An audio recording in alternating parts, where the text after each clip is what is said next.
Employment exchange कला परे जेनटा कि आमे कहसुं सर्टिफिकेट रजिस्ट्रेशन कर सारा परे केनसी कारण रु जदि काना जदि भूल ही गला बोले सेरा केनता कर एडिट करमा से विषय जामा सेतेले आम चैनल के नुआ देख चल सब्सक्राइब कर वीडियो के लाइक शेयर करवाटा नहीं भूलबा। देखो जेतेले ऑनलाइन कर दउछ ऑनलाइन कला परे केनसी कारण जदि ना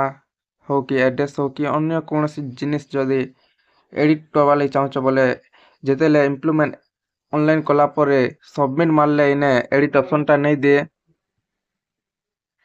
सेटा केनता करे एडिट करबो से विषय जानमा। पहला तो गूगल ले सर्च करी पकाबो जेनटा कि इम्प्लॉयमेंट एक्सचेंज आ पेज के पले आसबो पेज के आसी गला परे वीडियो रे डिस्क्रिप्शन लिंक दी देबे ता पेज का आसीबो। ई पेज के आसला परे देखो जेन माने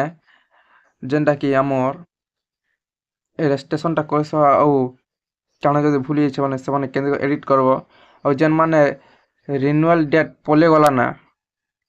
जेन मान को रिन्यूअल डेट पले गला ना बोले से माने केनता करी आउ थरे रिन्यूअल करबे से विषय जानमा।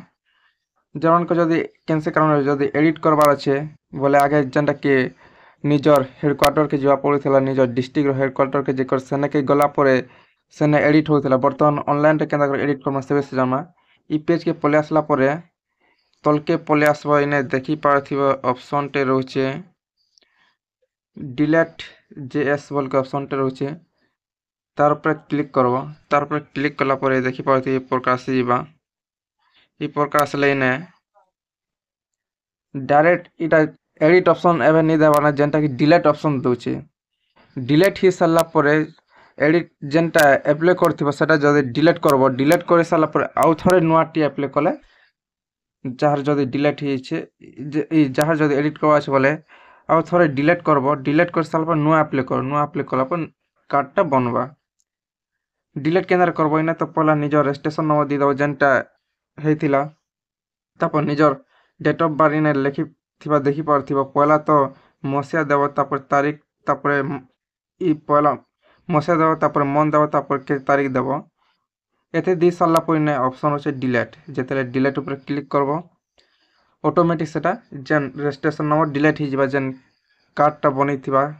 पहला जेन एडिट जदि भूल ही जिथिबा से कार्ड डिलीट ही जिबा डिलीट हला परे नुआ अप्लाई करि पारबो। आ जेन माने भी रिन्यूअल डेट टा पले गला ना अधिक है गला ना बोले से माने भी इने ताको रजिस्ट्रेशन नंबर आ सेम प्रकार जेनटा कि इडा दे करी डिलीट करवा पड़वा डिलीट कला परे से माने आउ थरे नुआ अप्लाई करबो आ जहा जदि सब ठीक अच्छे बोले से माने रिन्यूअल करि पारबो सेम डेट रे रिन्यूअल ही पारबा